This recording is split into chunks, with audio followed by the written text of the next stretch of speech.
উপস্থিত মুসল্লিয়ান কেরাম, এলাকাবাসী, মহান রব্বে কাবার মহান দরবারে আমরা অসংখ্য অগণিত শুকরিয়া এবং সুজুদ জানাই যে মহান রব্বে কাবা আজকের এই পবিত্র হজের মাস, কিসের মাস? হজের এই মাসে প্রথম জুমাবারের দিনে যে মহান রব্বুল আলামিন আপনাকে, আমাকে, সকলকে তার নৈকট্য হাসিলের জন্য আজকের এই পবিত্র জুমার দিন জুমার মসজিদে সমবেত হওয়ার মতো তৌফিক এনায়েত করলেন, সে মহান রব্বের কাবার দরবারে আমরা সকলেই অন্তরের গভীর স্থান থেকে শুকরিয়া জ্ঞাপন করি। সকলেই জোরে সরে বলি আলহামদুলিল্লাহ, হামদান কাসীরান তাইয়িবান মুবারাকান ফীহি। সাথে সাথে জানাই জনাবে নবী মুহাম্মদুর রাসূলুল্লাহ সাল্লাল্লাহু আলাইহি ওয়াসাল্লামের শানে অসংখ্য অগণিত দুরূদ সালাম, যিনি মানবতার মুক্তির দূত হিসাবে আমাদের মাঝে তাশরীফ এনেছিলেন, যিনি অন্ধকারাচ্ছন্ন এই পৃথিবীকে আলোর দিশা দেওয়ার জন্য এসেছিলেন, সেই মহামানব, মহানায়ক, মহান নেতা নবী মুহাম্মদুর রাসূলুল্লাহ সাল্লাল্লাহু আলাইহি ওয়াসাল্লামের প্রতি উপস্থিত হাজিরিন, আমরা জিলহজ মাসের জুমাবারের দিনে উপস্থিত হয়েছি। তো জিলহজ মাসের মধ্যে মুসলমানদের ধর্মীয় অনুষ্ঠানাবলীর মধ্যে ইসলামের যে পঞ্চম স্তম্ভ আমরা জানি, সেই পঞ্চম স্তম্ভের মধ্যে, খুঁটির মধ্যে একটি খুঁটির নাম হচ্ছে হজ। একটি খুঁটির নাম কি? হজ। আর এই জিলহজ মাসেই যাদেরকে আল্লাহ তাআলা হজ করার মতো তৌফিক দান করেছেন তারাই হজ করে থাকেন এবং হজ করেন। জিলহজ মাসের মধ্যেই হজ করা হয়, তাই ইসলামের পঞ্চম স্তম্ভের মধ্যে হজ একটি গুরুত্বপূর্ণ ইবাদত। তো সেই হিসাবে আমরা যারা মধ্যম শ্রেণীর মানুষ, আমাদের যাদের হজ করার তৌফিক দান করেন নাই, আমাদেরকে যেন আল্লাহ পাক হজ করার তৌফিক দান করেন, সকলে বলেন আল্লাহুম্মা আমিন। কিন্তু হজ করার তৌফিক না থাকলেও আমাদের জন্য ওয়াজিব একটা হুকুম, যেই হুকুমটা আমরা অনেকেই করতে পারি, সেই হুকুমের নাম হচ্ছে কোরবানি। কি ভাই? কোরবানি। এটা একটি ওয়াজিব ইবাদত। কি ইবাদত? ওয়াজিব ইবাদত। তো এই ইবাদত আমাদের হজ যাদের ফরজ হয় নাই, কিন্তু অনেকের এই কোরবানির ওয়াজিব, এই আমলটি আমাদের অনেকের উপর ওয়াজিব হয়েছে, কিন্তু আমরা অনুধাবন করতে পারি না, বুঝতে পারি না, এবং আমরা আমলও করতে পারি না। হাজিরিন, এই জন্য যাকাত যেমনি ভাবে পূর্ণ একটি বছর নিসাবের মালিক হতে হয়, কিন্তু কোরবানি ওয়াজিব হওয়ার জন্য পূর্ণ একটি বছর নিসাবের মালিক হওয়ার কোনো প্রয়োজন হয় না। শুধু কোরবানির মাসে, কোরবানির এই সময় যদি কোনো মুসলমান বান্দা বান্দি যদি নেশাব পরিমাণ মালের মালিক হয়ে থাকে, তাহলে তার উপরেই কোরবানি ওয়াজিব হয়ে যায়। বলেন না সুবহানাল্লাহ। অতএব এই মহান একটি ইবাদত, ওয়াজিব ইবাদত, এটা আমরা অনেকে তুচ্ছ তাচ্ছিল্য করে ছেড়ে দেই, এটা আমাদের কখনো করা সম্ভব না। এই জন্য আল্লাহর রাসূল সাল্লাল্লাহু আলাইহি ওয়াসাল্লাম বলেছেন, যাদের উপর কোরবানি ওয়াজিব হয়ে গেছে কিন্তু ওয়াজিব হওয়া সত্ত্বেও কোরবানি করলো না, তারা যেন ঈদের মাঠে ঈদের নামাজের জন্য কোরবানির যে নামাজ পড়া হয় সেই নামাজে আমাদের সাথে যেন তারা শামিল হয় না। বলেন না নাউজুবিল্লাহ। যাদের উপর কোরবানি ওয়াজিব করে দেওয়া হয়েছে, তারা যদি কোরবানি ওয়াজিব হওয়া সত্ত্বেও কোরবানি না করে, তাহলে তাদের প্রসঙ্গে আল্লাহর রাসূল ক্ষিপ্ত হয়েই বলেছেন যে তারা যেন কোরবানির নামাজের মাঠে যেন আমাদের সাথে তারা যেন শামিল না হয়, তারা যেন নামাজে না আসে। এ কথা বলার কারণ এটাই যে তারা যেন তাদের উপর ওয়াজিব করে দেওয়া হয়েছে, তাদেরকে মহান রব্বুল আলামিন ওয়াজিব নামক এই আমলটি তাদের ধন সম্পদ দিয়ে নেশাবের মালিক করে দেওয়া হয়েছে। কিন্তু তাদের এই নেশাবের মালিক করে দেওয়া করার পরেও তারা এই সুন্দর একটা ইবাদত তারা আদায় করে না। এই জন্য আল্লাহ রাব্বুল আলামিন বলতেছেন, তোমরা যে পশু কোরবানি করো, তোমরা যে পশু কোরবানি করো, আল্লাহ বলতেছেন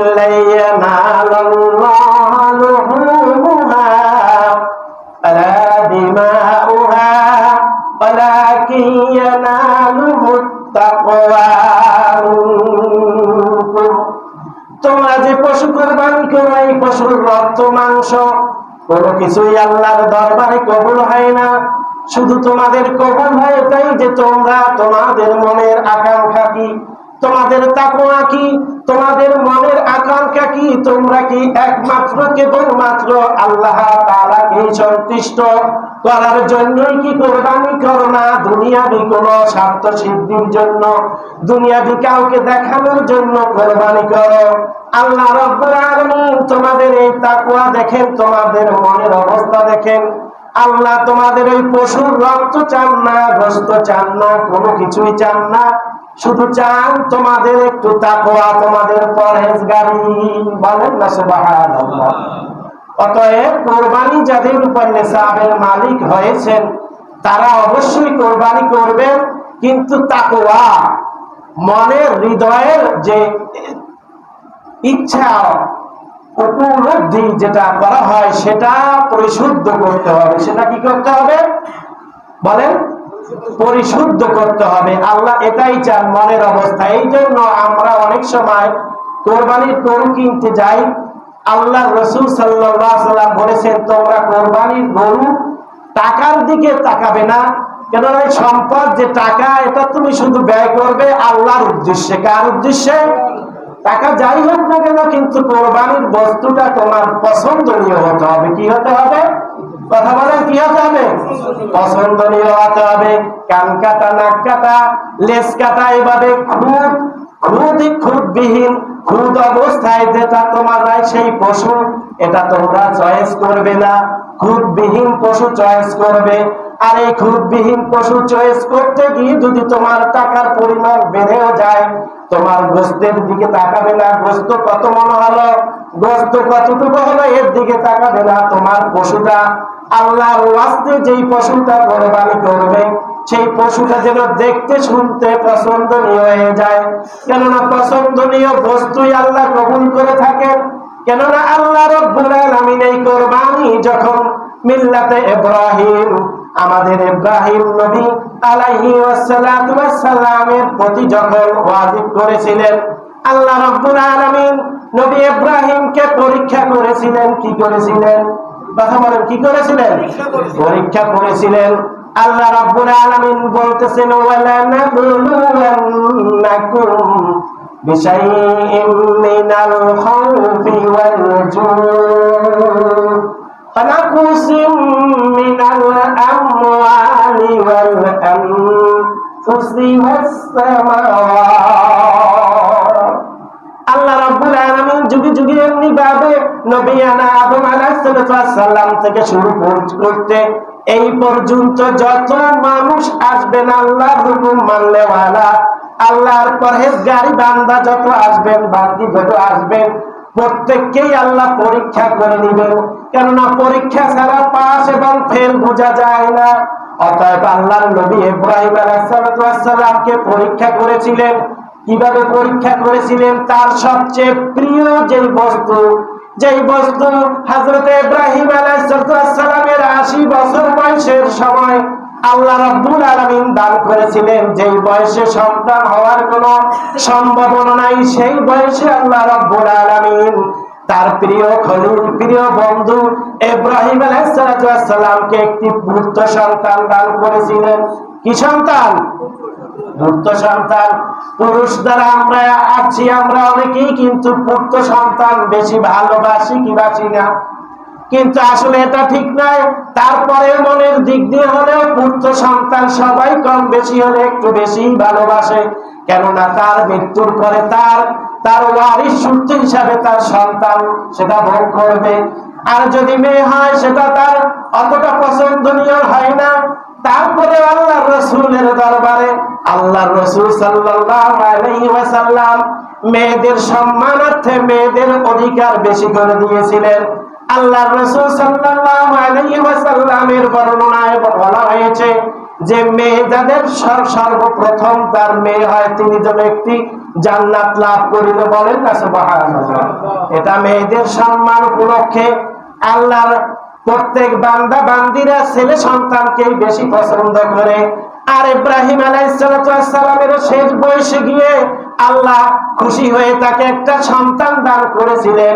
আর ওই সন্তান যখন কোরআনের বর্ণনা, ওই সন্তান যখন ইব্রাহিম আলাইহিস সালামের সাথে সাথে যাওয়ার জন্য হাঁটা শুরু করলো, হাঁটি হাঁটি পাপা ছেলে এবং পুত্র, ছেলে এবং পিতা, পিতা এবং ছেলে যখন একসাথে হাঁটার উপক্রম হইল, হাঁটার মতো বয়স হয়ে গেল, তখন ছেলের সাথে পিতা, পিতার সাথে ছেলে হাঁটাহাঁটি করার বয়স হয়ে গেল, তখন কিন্তু সব পিতাই তার ছেলেকে বেশি মহব্বত করে থাকে, ঠিক কিনা? কথা বলেন না কেন? কিন্তু আল্লাহ রাব্বুল আলামিন সেই যখন পিতার সাথে হাঁটি হাঁটি পা করার সময় এসে গেল, তখন আল্লাহ নবী ইব্রাহিম আলাইহিস সালামকে স্বপ্নে দেখাইলেন, ও আমার খলিল, ও আমার দোস্ত, ও আমার বন্ধু, আপনি আপনার প্রিয় বস্তুকে আমি রব্বুল আলামিনের নামে কোরবানি করুন, বলেন না সুবহানাল্লাহ। কি করতে বলছে? প্রিয় বস্তু তার যে ছেলেটা, তিনি তখন অনুভব করতে পারেন নাই, আল্লাহর নামে উট কোরবানি করে দিলেন। কিন্তু উট কোরবানি করলেন, এই কোরবানি আল্লাহ তখন কবুল করলেন না। আল্লাহ রাব্বুল আলামিন এভাবে তিনবার তাকে স্বপ্নে যোগে দেখালেন, আপনার সবচাইতে প্রিয় বস্তু আমি রব্বুল আলামিনের নামে কোরবানি করুন। তখন ইব্রাহিম আলাইহিস সালাম অনুভব করতেছেন যে আমার সবচাইতে প্রিয় বস্তু আমার যেই ছেলে হযরতে ইসমাঈল আলাইহিস সালাম। তখন তিনি অনুভব করার পরে তিনি তখন তার ছেলেকে পরামর্শ করলেন ওয়াযকুরু ইযবাতালা ইব্রাহিম রাব্বুহু বিজিবইল গুলামিন হালিম। স্মরণ করুন সেই সময়ের কথা যখন ইব্রাহিম আলাইহিস সালামকে তার প্রিয় পুত্রকে কোরবানি করার পরীক্ষায় লিপ্ত করেন। তখন তিনি বললেন, হে প্রিয় বৎস, আমি তো তোমাকে স্বপ্নে দেখেছি আল্লাহর নামে কোরবানি করার জন্য, বলেন না সুবহানাল্লাহ। ইয়া বুনাইয়া ইন্নী আরা ফিল মানামি আন্নী আযবাহুকা ফানজুর মাযা তারা। হে প্রিয় বৎস, আমি তো স্বপ্নে দেখেছি আমি তোমাকে আল্লাহর নামে কোরবানি করতেছি, অতএব এই বিষয়ে তোমার অভিমত কি, তোমার পরামর্শ কি? তখন তার পুত্র বলেছিলেন হযরত ইসমাঈল আলাইহিস সালাম, ও আমার পিতা, আবাতি ফাআল মা তুমারু সাতাজিদুনি ইনশাআল্লাহ, বলেন না সুবহানাল্লাহ। তখন ইসমাঈল আলাইহিস সালাম বললেন, ও আমার পিতা, ও আমার আব্বা, প্রাণ প্রিয় আব্বা, আপনি আপনি আপনার আল্লাহ তাআলার মহান প্রভুর হুকুমকে আপনি তামিল করুন, মহান প্রভুর হুকুমকে বাস্তবায়ন করুন। সাতাজিদুনি ইনশাআল্লাহ। আর এই হুকুম পালন করার জন্য যেটা দরকার আমাকে আপনি সবচাইতে বেশি সাতাজিদুনি ইনশাআল্লাহ, আল্লাহর হুকুমে আপনি আমাকে ধৈর্যশীলদের অন্তর্ভুক্তই পাবেন, ধৈর্যশীলদের কাতারে আপনি আমাকে পাবেন। আমি অবশ্যই ধৈর্য ধরবো আপনার আল্লাহ রাব্বুল আলামিনের পক্ষ থেকে যে হুকুম এসেছে এই হুকুম পালন করার জন্য আমি মোটেই ঘাবড়াবো না। বলেন না সুবহানাল্লাহ। দেখেন, পুত্র যখন হাঁটি হাঁটি পা পিতার সাথে, তখন সেই পুত্র পিতার প্রস্তাবে কি উত্তর দিলেন যে আপনি আল্লাহর পক্ষ থেকে যেই অর্ডার পেয়েছেন সেই অর্ডার পালন করার জন্য আমাকে আপনি ধৈর্যশীলদের কাতারে, অবশ্যই আমি রাজি আছি, আমি ধৈর্য ধরব ইনশাআল্লাহু মিনাস সাবিরিন। দেখেন এখানে ধৈর্যশীলদের কাতারে ইসমাঈল আলাইহিস সালাম। তো আল্লাহ পাক যাকে নবী হিসাবে প্রতিষ্ঠিত করবেন তাকে জন্ম থেকেই তাকে সেইভাবে লালন পালন করে উঠিয়ে দেন। এই জন্য আমাদের নবী মুহাম্মদুর রাসূলুল্লাহ সাল্লাল্লাহু আলাইহি ওয়াসাল্লাম, যদিও আমরা বিভিন্ন বইতে পেয়েছি বা বিভিন্ন হাদিসে পেয়েছি যে নবী করিম সাল্লাল্লাহু আলাইহি ওয়াসাল্লাম 40 বছর বয়সে নবুয়তি লাভ করেছেন আনুষ্ঠানিকভাবে, কিন্তু আমাদের নবী, আপনাদের নবী, দয়ার নবী, মায়ার নবী, নবী মুহাম্মদুর রাসূলুল্লাহ সাল্লাল্লাহু আলাইহি ওয়াসাল্লাম, তিনি জন্মের পূর্ব থেকেই নবী হিসাবে কি করেছেন? নবী হিসাবে আল্লাহর পক্ষ থেকে সেই প্রচারিত হয়েছেন, নবী হিসাবেই আল্লাহর পক্ষ থেকে দুনিয়ার জমিনে তিনি কি হয়েছেন? নবী হিসাবেই প্রকাশিত হয়েছেন। বলেন না সুবহানাল্লাহ। কারণ ইসমাঈল আলাইহিস সালাম যখন হাঁটি হাঁটি পা করেন, তখন ইসমাঈল আলাইহিস সালাম তার পিতার সেই প্রস্তাবকে আল্লাহ তাআলার প্রস্তাব হিসাবে তিনি ধৈর্যশীলদের কাতারে তিনি নিজেকে দাবি করেছেন এবং তিনি বলেছেন আমি অবশ্যই আপনার এই হুকুম পালন করার জন্য আমি রাজি আছি। বলেন না সুবহানাল্লাহ। অতএব এই কোরবানি কিসের আলামত? বলেন, ধৈর্যশীলের আলামত। কিসের আলামত? ধৈর্যশীলের আলামত, তাকওয়ার আলামত। এই জন্য এই ইসমাঈল আলাইহিস সালামকে আল্লাহ তাআলা কবুল না করে কবুল করলেন কিকে? বেহেশত থেকে একটি দুম্বা পাঠিয়ে সেই দুম্বাকে কোরবানি করে দিলেন। বলেন না সুবহানাল্লাহ। এই জন্য মুসলমান যারা মিল্লাতে ইব্রাহিম আলাইহিস সালামের মিল্লাতের মধ্যে যারা থাকবেন তাদেরকে আল্লাহ রাব্বুল আলামিন পশু দিয়ে কোরবানি করার জন্য পরীক্ষা করে থাকেন। এই জন্য পশু দিয়ে কোরবানি করার জন্য পরীক্ষা করে থাকেন। আর এই পশু দিয়ে উট অথবা দুম্বা অথবা বকরি অথবা মহিষ অথবা গরু, এভাবে এই সমস্ত বস্তু দিয়ে কোরবানি করতে হবে। আর এই কোরবানির বস্তুগুলা, পশুগুলা নিখুঁত হতে হবে। কি হতে হবে? কেননা বেহেশত থেকে দুম্বা আল্লাহ রাব্বুল আলামিন পাঠিয়েছিলেন। সেই দুম্বাটা কিসের দুম্বা? বেহেশতি দুম্বা। তবে বেহেশতি দুম্বা কি কোনো খুঁত হতে পারে? বেহেশতি দুম্বার মধ্যে কোনো ভেজাল হতে পারে না। এই জন্য আমরা যে পশু কোরবানি করার জন্য নিয়ত করব, আমার নিয়তকে আগে খালেস করে নিব। কি করে নিব? নিয়তকে খালেস করে নিব। আল্লাহ পাক যেন আমাদের সবাইকে, যারা কোরবানি দেওয়ার জন্য নিয়ত করেছি, আমরা গোশতের দিকে তাকাবো না, আমরা শুধু সুন্দর একটি পশুর দিকে তাকাবো এবং দামের দিকে তাকাবো না। আর ক্রয় করার পর আমরা এই আলোচনা করব না যে গোশত কতটুকু হয়েছে কি হয় নাই। এই আলোচনা আমরা কি করব না। আমরা শুধু লিল্লাহি, আল্লাহর জন্য আমরা পশুগুলা কোরবানি করব।